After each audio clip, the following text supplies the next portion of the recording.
Marcus Chen walked through the busy marketplace on Kepler Station. The sounds of different alien languages mixed together like music. Strange smells filled the air, from food stands and exotic goods. He had 3 days of shore leave before his next terraforming job, and nothing special to do. The market was huge, with hundreds of stalls selling everything from rare metals to living creatures. Marcus usually stayed in his quarters during breaks, but today felt different. He wanted to see something new. He passed stalls selling glowing crystals, mechanical parts that moved by themselves, and foods that changed colors. The aliens running the shops called out in broken universal common, trying to get his attention.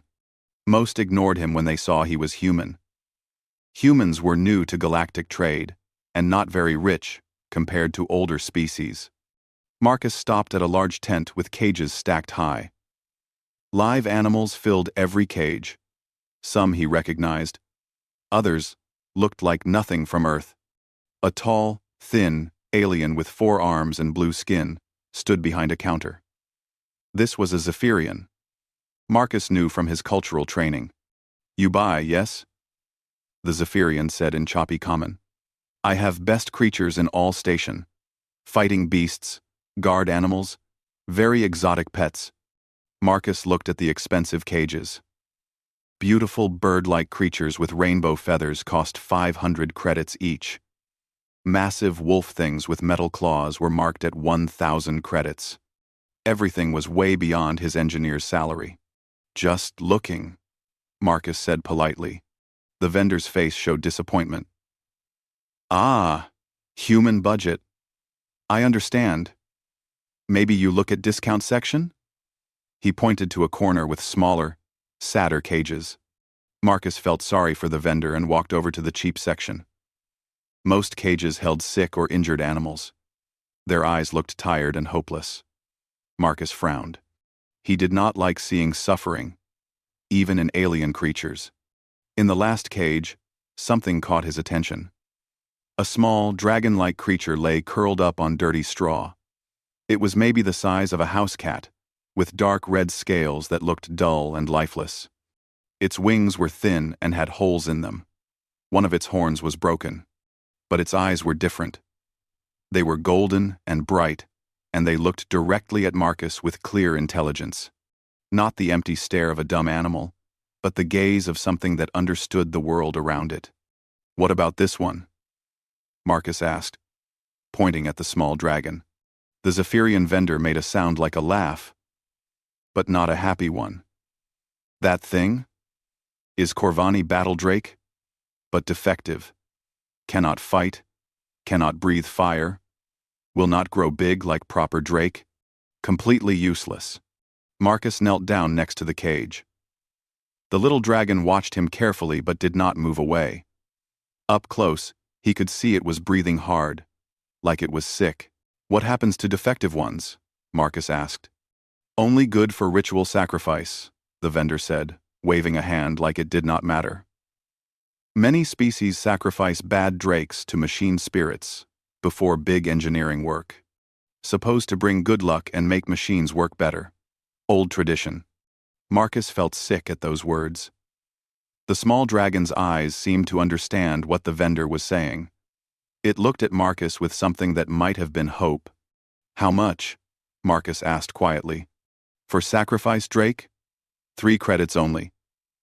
Very cheap price for proper ritual material." 3 credits was almost nothing. Marcus spent more than that on coffee each day. He looked at the small dragon again. It had not looked away from his face the whole time. Marcus pulled out his credit chip. "I'll take it." The Zephyrian looked surprised. "You do big engineering project? Need sacrifice for machine spirits?" "Something like that," Marcus said, not wanting to explain. The truth was, he had no idea why he was buying this creature. He just knew he could not walk away and leave it to die in some ritual. The vendor opened the cage and carefully lifted the dragon out. It did not fight or try to bite. It just watched Marcus with those intelligent golden eyes. The vendor put it in a small transport carrier. "You need proper ceremonial knife for sacrifice. the vendor said helpfully. I sell very good ones, sharp and blessed by Corvani priests. No thanks, Marcus said quickly. I have what I need. He paid the 3 credits and took the carrier. The dragon was so light, he could barely feel its weight. As he walked away, he heard the vendor talking to another customer about crazy humans and their strange shopping habits. Back in his quarters, Marcus opened the carrier carefully. The small dragon stepped out slowly, looking around the room. Marcus had set out a bowl of water and some dried meat from his emergency rations. The dragon sniffed the water, then began drinking. It tore small pieces from the meat and ate carefully, like it had not had good food in a long time. I guess I should give you a name, Marcus said. The dragon looked up at him while it ate. How about Ember? You look like a dying fire, but there's still light in your eyes. Ember made a soft sound, almost like a purr. Then it went back to eating. Marcus watched his new companion and wondered what he had gotten himself into. 3 credits for a dragon that was supposed to be sacrificed. It seemed like a bargain, but he had no idea how much trouble this small purchase would bring. Marcus woke up to find Ember sitting by his desk, staring at the engineering drawings he had left out. The small dragon's head tilted as it studied the technical diagrams, like it was trying to understand the complex machines shown on the papers. You're curious, aren't you? Marcus said softly. Ember looked at him and made that purring sound again.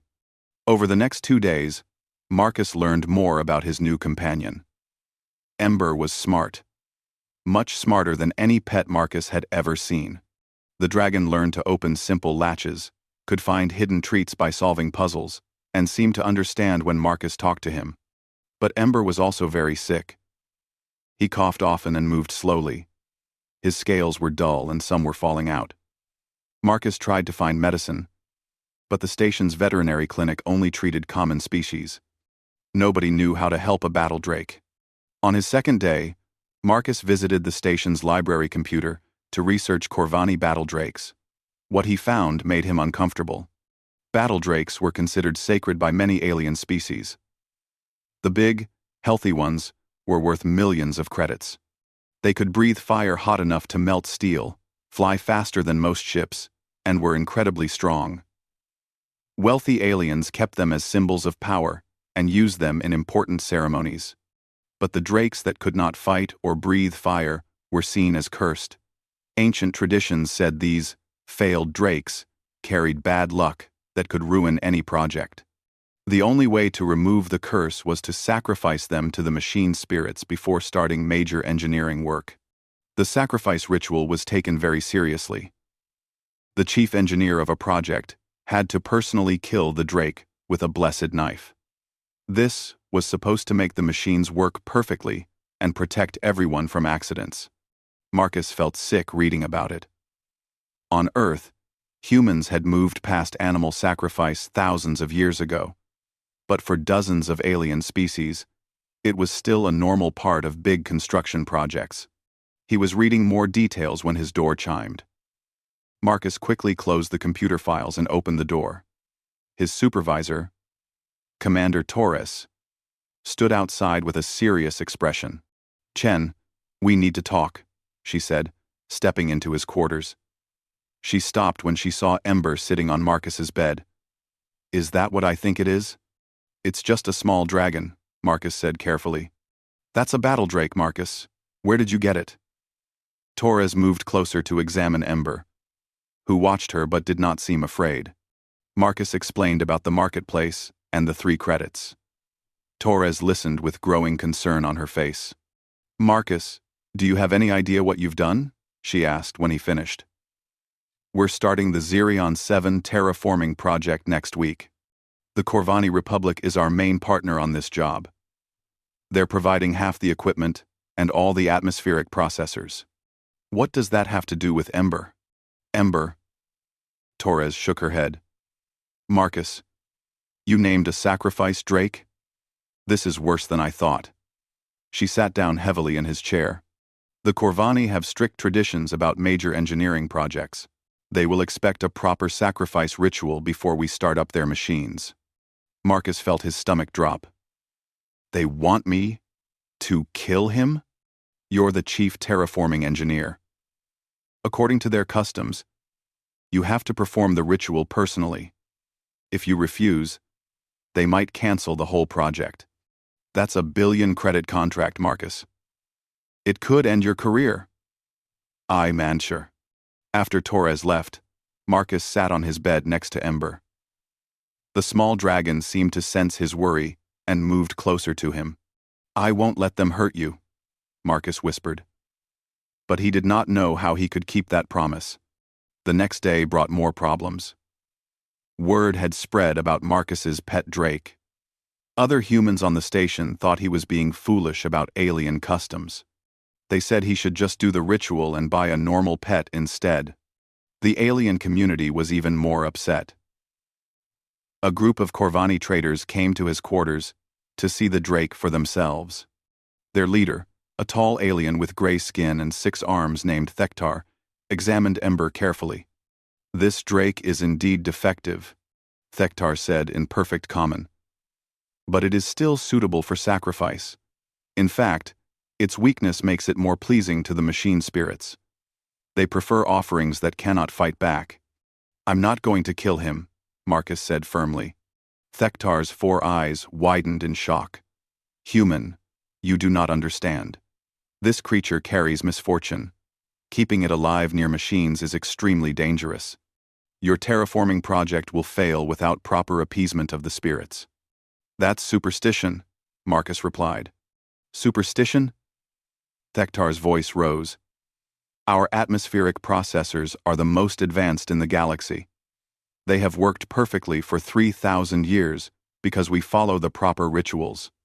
No Corvani engineer would dare operate such machines without a sacrifice blessing. Other station residents joined the argument. A Centauri merchant said humans were too new to space to understand important traditions.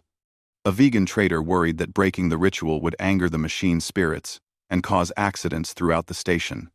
Marcus found himself alone with his beliefs.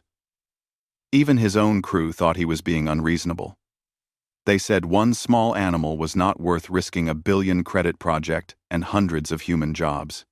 But every time Marcus looked at Ember, he saw those intelligent golden eyes watching him with trust. The dragon had started following him around his quarters and would curl up next to him when he worked on project plans. Ember seemed especially interested in the technical drawings, often pointing with his small claws at different parts of the diagrams. On his last night before the mission launch, Marcus sat at his desk, working late. Ember was beside him as usual, studying the atmospheric processor schematics.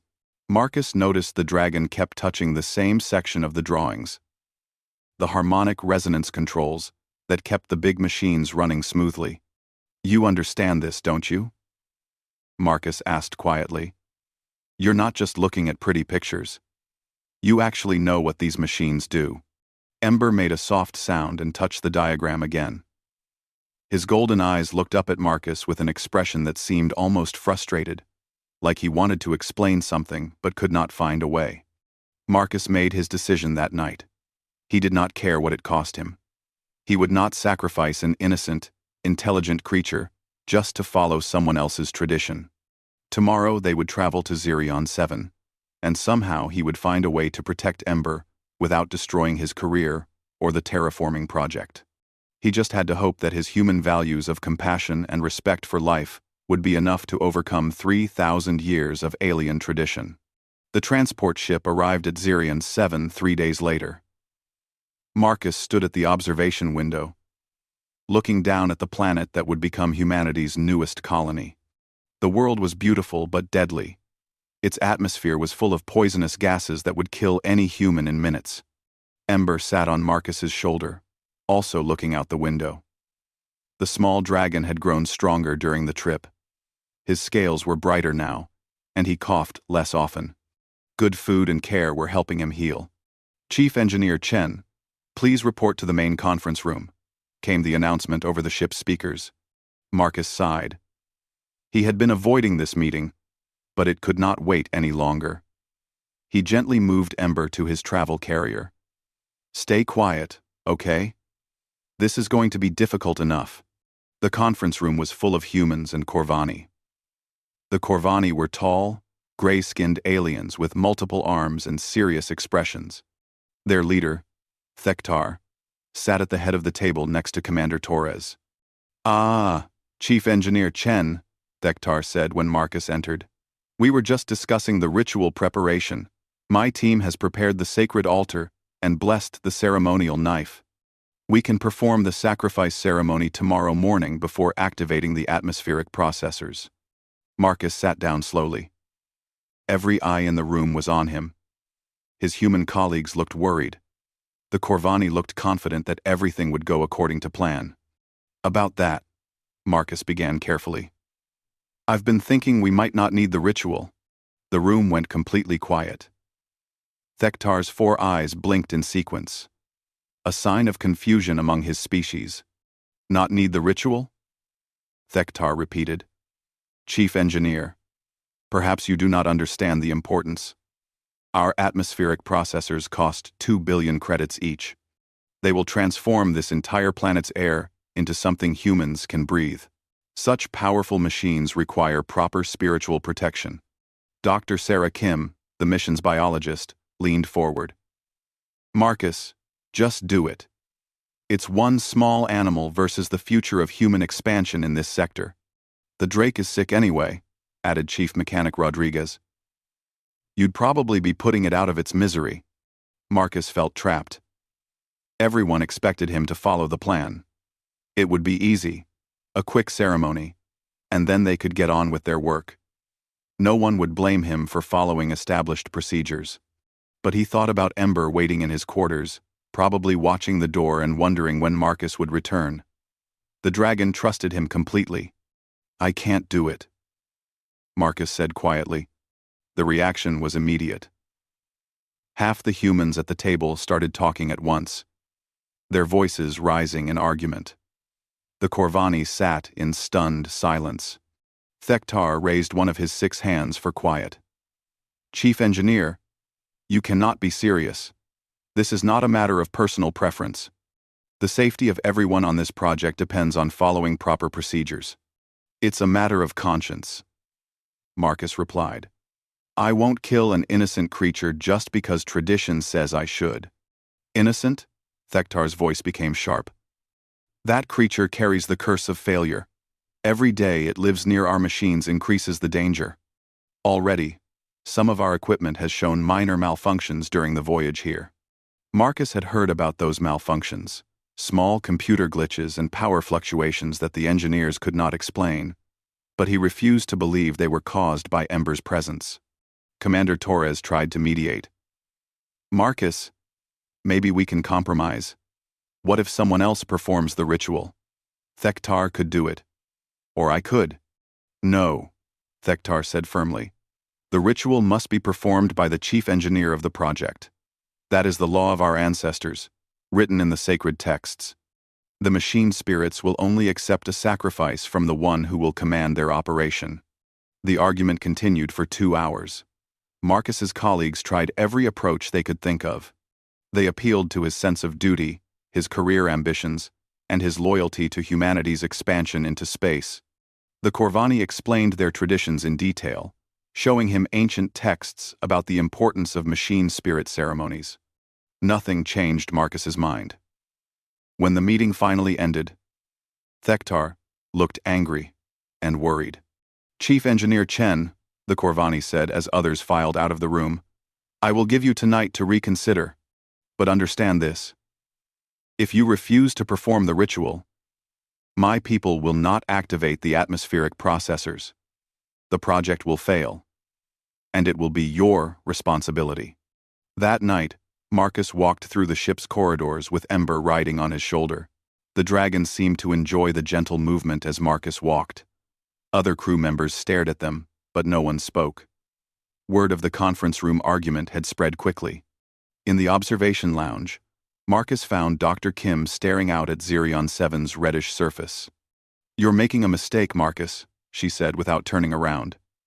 "I know you care about that little dragon, but think about the bigger picture. This planet could support 10 million human colonists. Are you really willing to sacrifice their future for one animal? Marcus sat down next to her, with Ember curling up on his lap.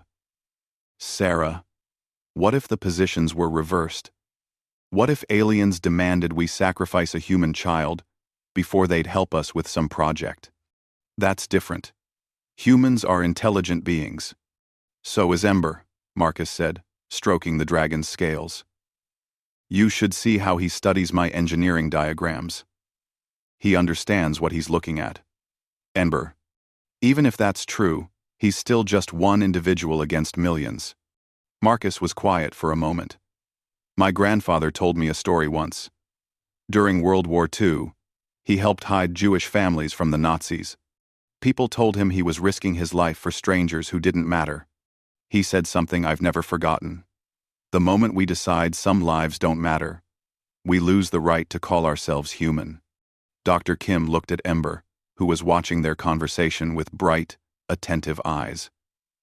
You really think he's that intelligent? I know he is, and even if he wasn't, I couldn't live with myself if I killed him just to make other people happy. The next morning came too quickly. Marcus dressed in his formal engineering uniform and picked up Ember's carrier. The dragon looked at him with those golden eyes, and Marcus thought he saw understanding there.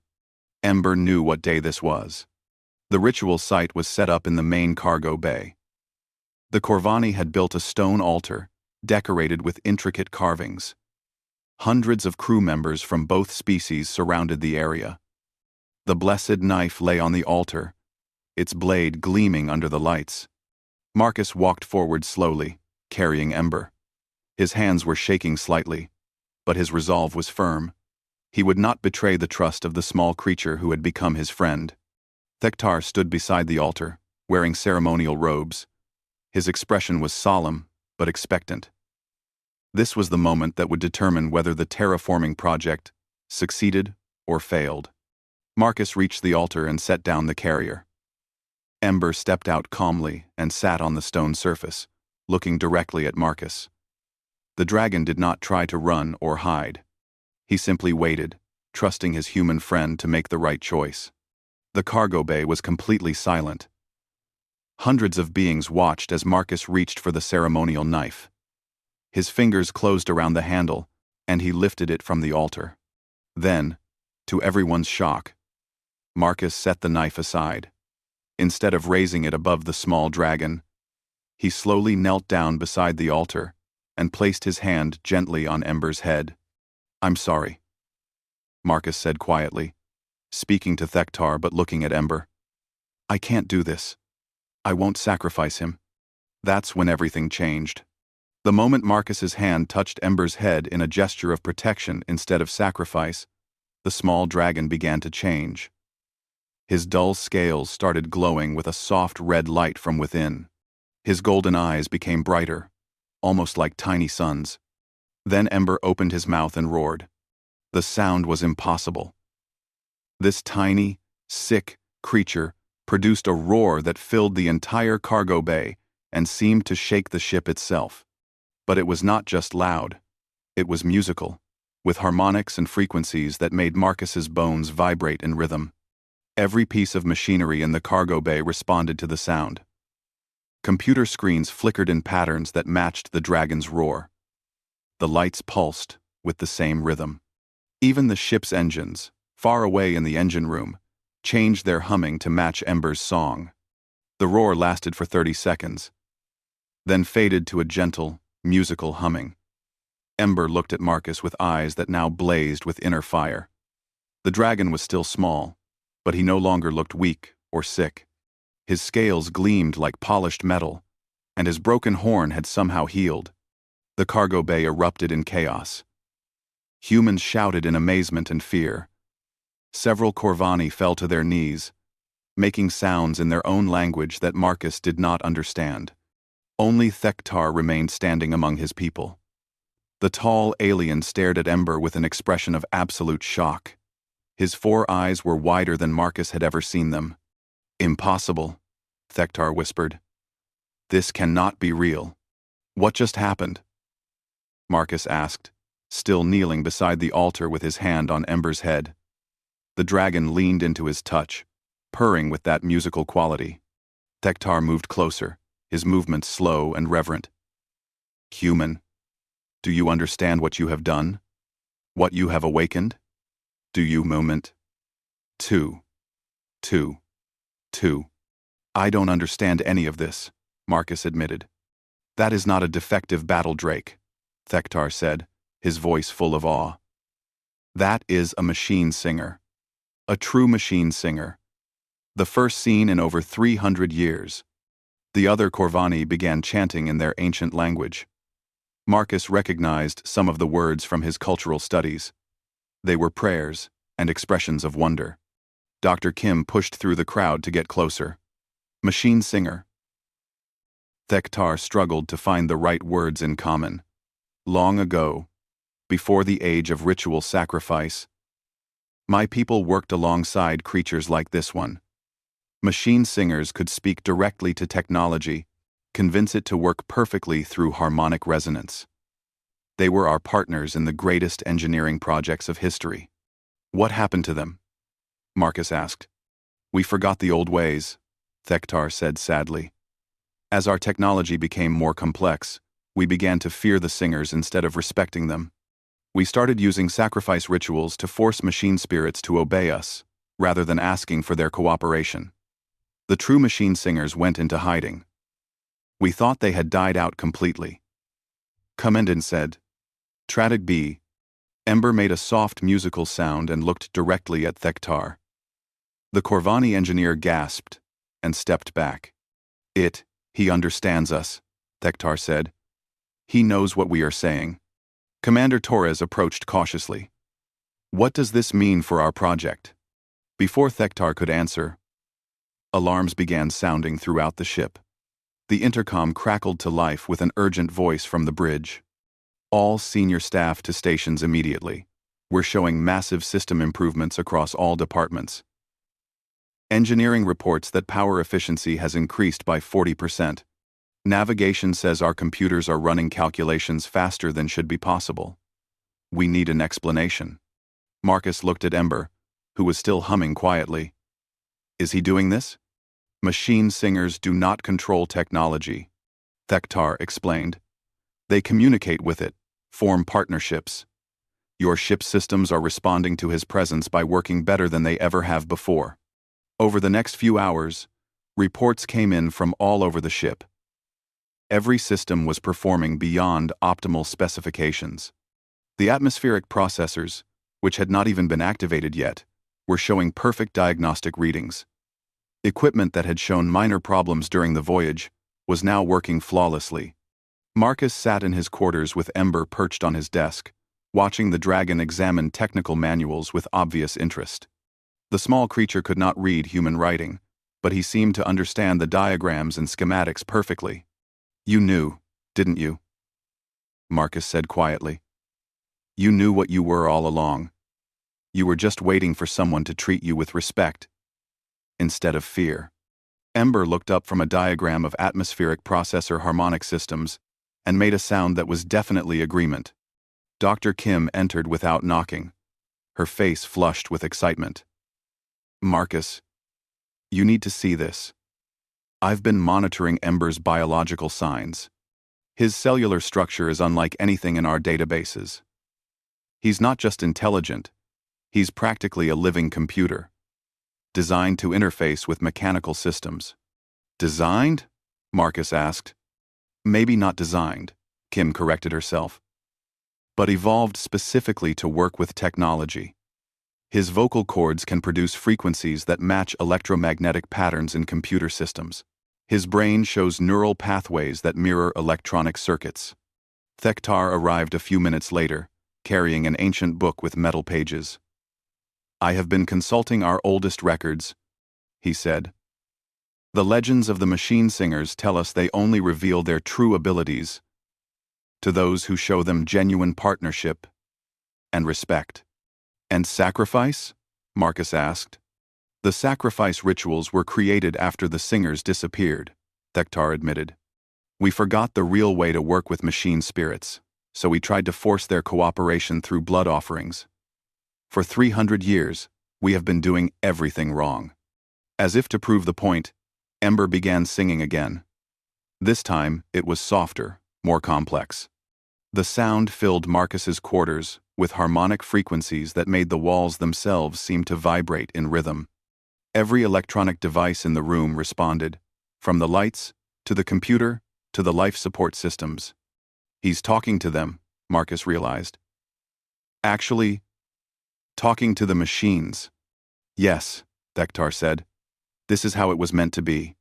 Partnership, not dominance. Cooperation, not force. Through the viewport, Zerion 7 hung in space like a red jewel. Tomorrow, they would begin the terraforming process. But now, instead of relying on ancient rituals and fear, they would have something much more powerful. They would have Ember's song guiding their machines, and Marcus's act of compassion had made it all possible. Marcus looked at the small dragon who had completely changed their understanding of the universe. 3 credits at a marketplace had bought him not just a pet, but a revolution in how different species could work together. Ember looked back at him with those blazing golden eyes and sang a quiet song of gratitude and friendship. The machines around them hummed in harmony, ready to begin the greatest terraforming project in galactic history. 6 months later, Marcus stood on the observation deck of Zerion 7's first permanent colony, breathing air that had once been poisonous gas. The terraforming project was not just successful, it was the most efficient atmospheric conversion in galactic history. Ember sat on his usual perch on Marcus's shoulder, now grown to the size of a small cat. The dragon's scales gleamed with health, and his eyes still held that intelligent golden fire. More importantly, he was no longer alone.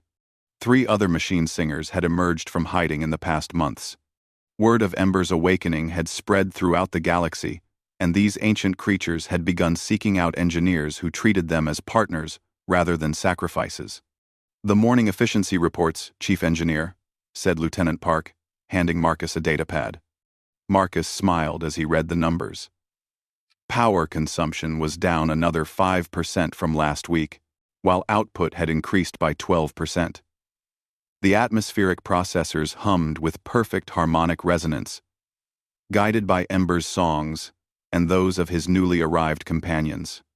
"Any word from the Centauri Republic about their mining project?" Marcus asked. "They're requesting a consultation," Park replied. "Apparently their traditional sacrifice rituals aren't working as well as they used to.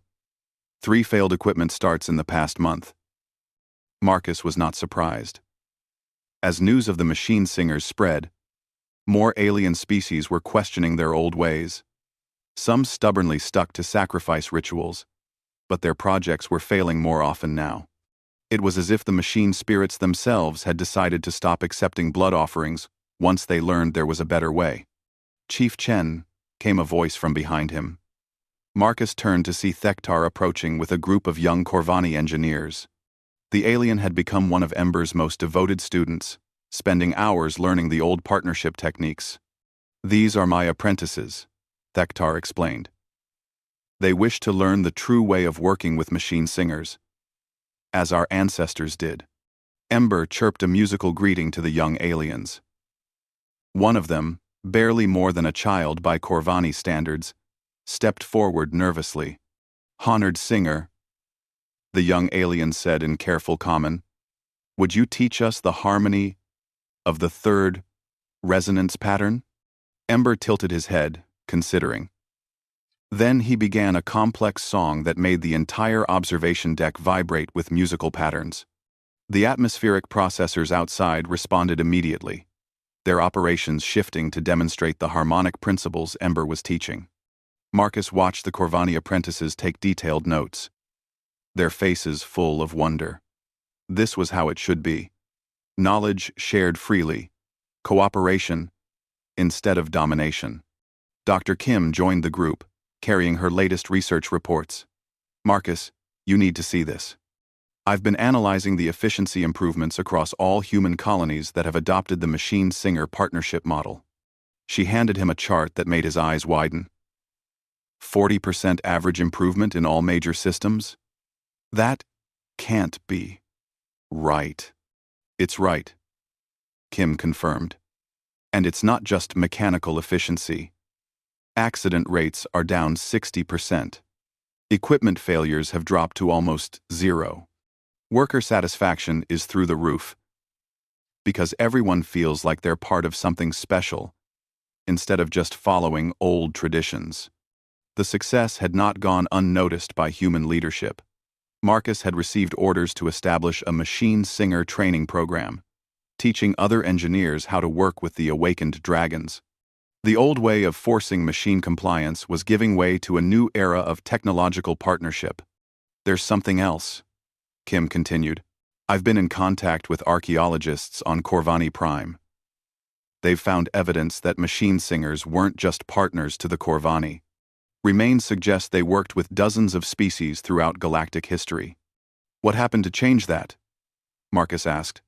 Thektar overheard the question and approached with a sad expression. Fear, he said simply. As we became more powerful, we began to fear things we did not control. The machine singers were too independent, too willing to refuse commands they considered harmful. So we developed ways to force compliance instead of earning cooperation. And now? Marcus prompted. Now we remember what we lost, Thektar replied. The Corvani Council has officially banned ritual sacrifice of battle drakes. We are teaching our children the old songs of partnership, the ones we thought were just myths. A soft chiming sound drew their attention to the window. Outside, the massive atmospheric processors were singing together in perfect harmony, their mechanical voices joined by 4 machine singers who rode the air currents around them. The sight was beautiful and impossible. Ancient magic working alongside advanced technology. Marcus thought back to that day in the marketplace when he spent 3 credits on a creature everyone said was worthless. He had acted on instinct, following his human conscience instead of alien tradition. Now that simple act of compassion had changed the course of galactic engineering. Ember, Marcus said softly. Do you ever regret leaving that cage? The dragon looked at him with those blazing golden eyes and sang a brief, joyful melody. The song spoke of friendship, of purpose found, of the satisfaction that came from meaningful work. Marcus did not need a translation to understand. His communication device chimed with an incoming message. Marcus read it quickly, then smiled. What is it? Dr. Kim asked. The Vegan Trade Federation wants to hire us for their next terraforming project. They're offering to abandon their traditional blood ceremonies if we'll bring machine singer consultants to work with their engineers. Thektar made a sound of approval. The old ways are dying across the galaxy. Your compassion, Marcus Chen, has started a revolution.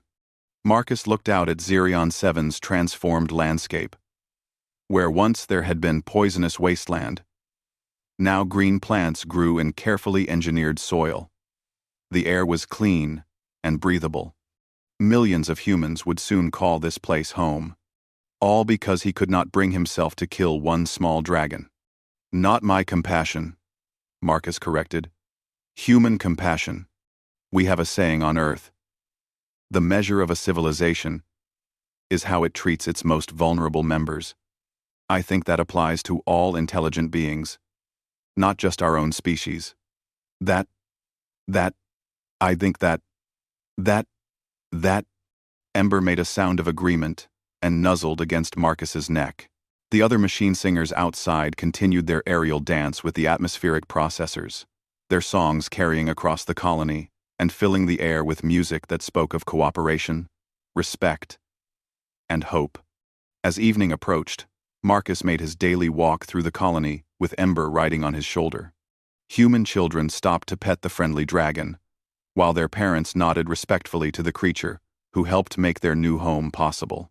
In the engineering centers, young technicians worked alongside Corvani apprentices, learning the harmony techniques that made their machines sing.